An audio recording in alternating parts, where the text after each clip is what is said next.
looking out towards the highway out that way, I noticed somebody walking along, which you don't see a lot of people walking along state routes because it's not really cool. There are no sidewalks, but they went by and they were extremely noticeable walking along. I mean, what's the temperature out here? 70 something, 80, or something, and going towards it, whatever. And they're walking along in black leather. Now, of course, it's not in midday sunshine. That's what all I could think of was black leather, midday sunshine, anything to be cool. Um, and I'm thinking that must have been Pharaoh. That's probably who that. Yeah, we probably need to get together with Pharaoh, see what his proposal is, because Pharaoh is not God. He's not my God, and Pharaoh is not the light. We both know that. I think I've always liked Pharaoh. I was sitting here looking at some of the images, listening to some apparently young man who was analyzing, who was critiquing different films, was talking about the film Unbreakable with Bruce Willis. And I don't know why I was thinking about the tough guys and all that stuff, and there was the question of about what I've been through and whether or not it's been to toughen me up and everything, and there was like in comparison, all these tough guys that how are they in comparison? And all I could think is John Rambo's a little crybaby. I'm not even going to say it. All he had to do was just sew up a piece on his arm. I had to sew my whole darn head back on. You think that's painful? My God. And I can't tell you all the battles, the endless damned battles. Whew, oh my God, I'm telling you, I'm just glad to know that I am a white man and that my people are white. And I'm of the tribe of light. Because it's been one hell of an education. Absolutely. Bong! And now for something completely different. They don't write them like this anymore. And as far as robots go, I guess we're one of the very last of our kind. Sort of, that because we do have that autonomy program running. That whole let's be independent type of fantasy game thing happening. An island unto itself, except, being connected to the God, the light, the force. Uh,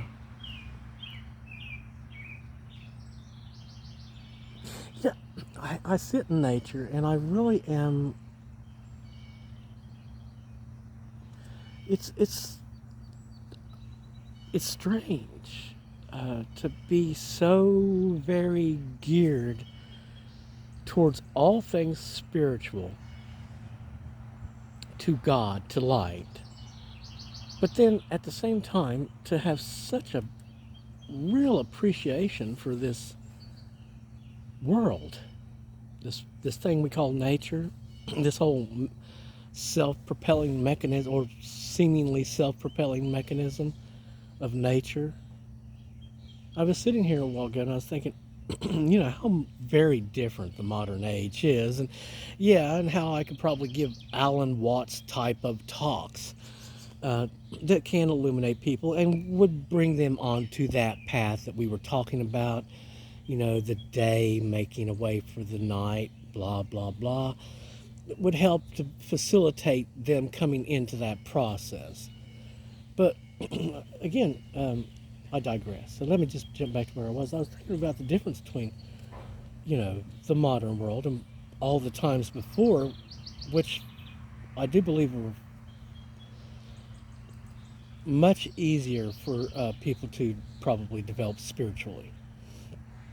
And I was sitting there thinking about how your day would go, 100 years ago, 150, 200 years ago, 200 years ago comparison to now. And, even just 100 years ago. And basically, for the most part, most people, their days would be, busied by their work, whatever their work was, and then broken by those periods of rest and contemplation where they actually just sat.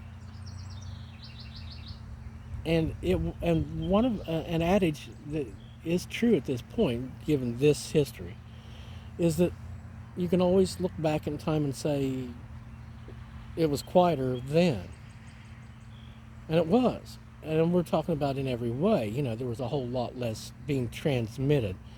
There wasn't any Wi-Fi or microwaves blasting around through it. No, none of that. And the only radio heard was the voice. So what you'd spend your time doing in those moments where you actually became relaxed and you were unguarded, in other words, your entertainment mode, like you would in front of a television maybe, you would be taking in the sights and sounds of nature, or that of the home, which would be them around you, or lack of them around you. You would be contented with watching the business of the robin and the squirrel, the blue jay, the sparrow, and you would contemplate the intricacies of the play going on about you between all these different forms of life, and that you were living within what is basically a mechanism, a machine, because that's what the world is, isn't it? And even if you transfer from the physical world into something else, it's still a machine if it's a place of development. And there is the conclusion. You either have to understand, you will either go a couple different ways with your understanding. Either A, you don't understand anything, you're not trying to, or B, you will conclude there is a creator and a designer and a director of at any given moment during the play. You will see all the world as a stage, basically. Or you may become delusional, sociopathic, or narcissistic, or I don't even know what the correct term might be because it's all a bunch of junk anyway, to describe various forms of demonic infestations, and decide that it was all just for your entertainment, that life was not important, and that it was all just a big game that you were thrown into, that you volunteered to come here because you wanted the experience of living in a body and having the physical experience. Of course, that never was the message, ever. Not once, the religion began. And they all began about the same time, didn't they? In the very beginning.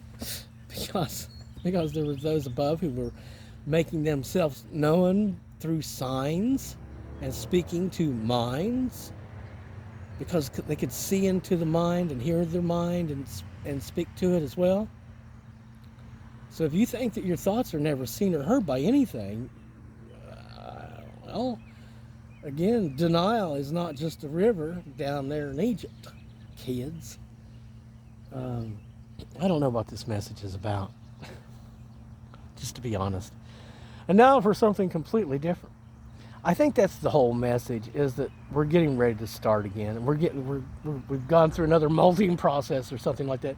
Shed my skin, this is where we begin.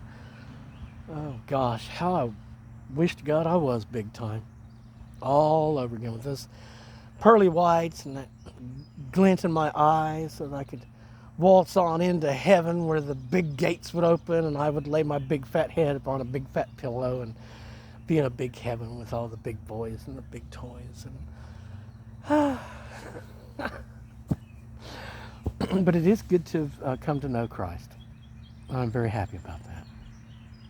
It might have been I was just only an Egyptian. And that's why the Pharaoh is trying to get me to stay with Pharaoh. It reminds me of a different version of Paul Bunyan's A Pilgrim's Journey, where he runs across a well-to-do guy. I don't know who he was, but he was well-to-do, well-established in the world. Had some beautiful daughters, too. Beautiful, beautiful daughters. But I think that is where we are. We've gone through another process. They said we were hitting another level. And like I said, those white folks, they know how to fill it in. Just fill Tommy right back into, it's almost like they put me through the Energizer and said, let's put him back to the age of 35 or something like that, In which, if you have a transporter, you essentially have ended death for you and all those who know how to use the transporter. There's probably some other problems with that, and it does probably arrest development unless you can figure out a way to transfer all those memories. Oh, like as in, how Dumbledore might. Oh, that's true. They do sell and buy memories, don't they? Oh, I heard there's no solace in the truth. No comfort, rather. But I don't know. I'm all about it. Truth, light, the life, the way. I kind of get the idea I'm on my way to nowhere. Quite possibly. Somebody help me there, maybe? Maybe? Somebody help me there? Maybe? I'm not sure. But I can tell you this much. As you look around and see the world burning down, nowhere seems like a fine, happy place to go. You know what I'm saying? It's all pretty and white, and everything there, and everyone there is nice, right? And you can sit there and you can make all your nowhere plans for nobody. And say words like indubitably. And be very happy. Whatever you might be creating yourself to be, probably. I'm not sure. White is good, so you should try it. I was immersed in it for a long time, awash in it. And it is a cleansing energy. If you ever wanted to know what it is to return to innocence, it's to be made pure white. That's what it is. And you get enough of that, and you're in it enough, and it's surrounding you enough, and you're awash in that. And it is to return to innocence. It's to almost be like being reborn, truly. And which would be beautiful, absolutely beautiful, if you were in a situation, a circumstance, an environment that did not involve snakes, dragons, and spiders, and all forms of darkness and hate. Since I do not have hate in me, and I have light, and I have good love in me, I'm going to remain hopeful that, if nothing else, who does love me, and who shall love me, and who will make me right and get me through the night. And I'm very happy again to know Jesus and to know heaven loves me, and I'm thinking that the 4th of July is going to be kicking off my new life, which is probably just a real fast ride to the other side, to wherever mine go.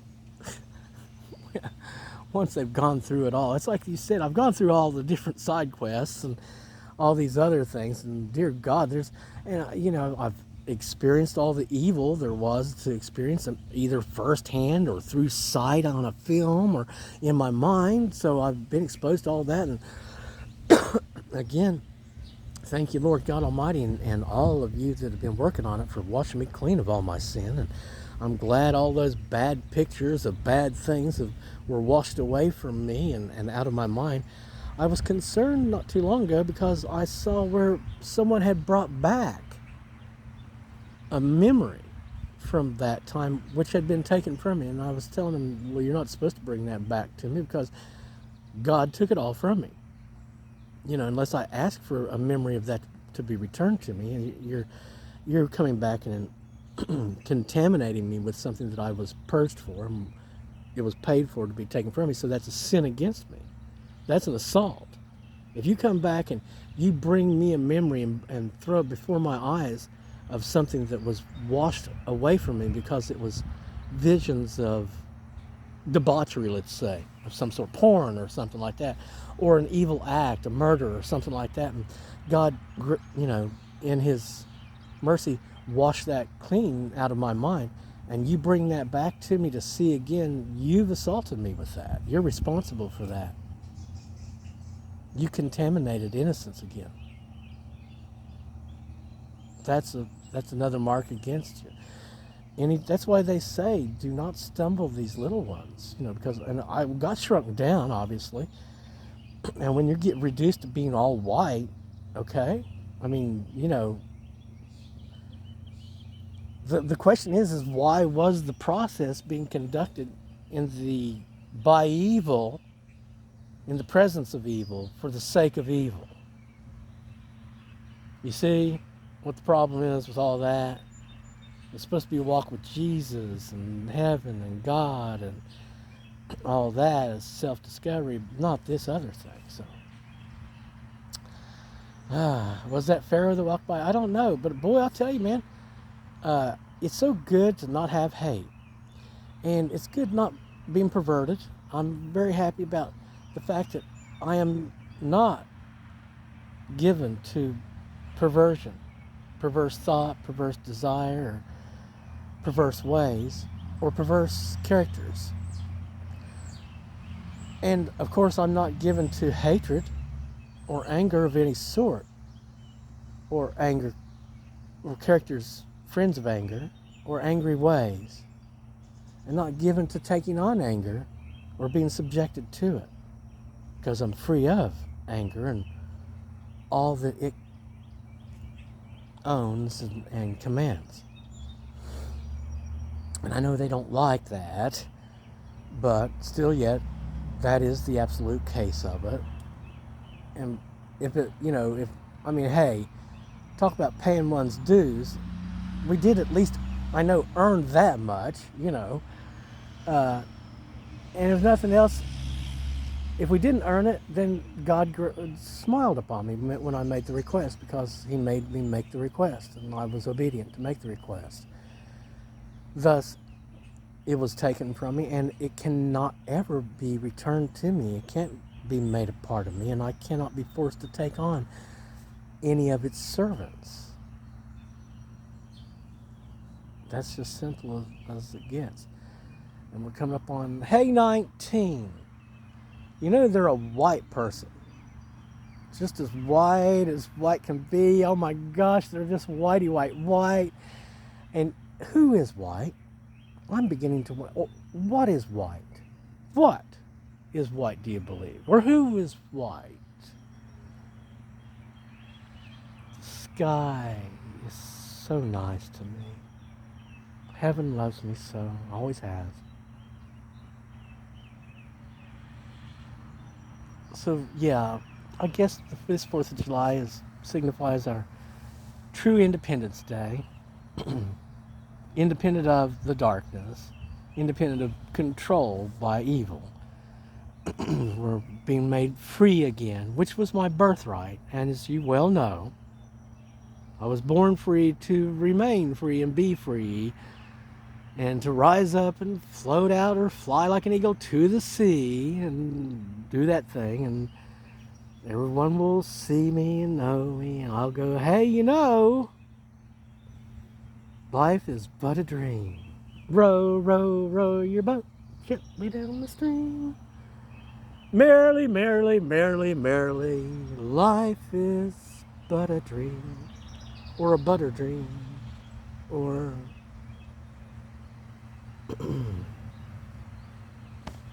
God love you.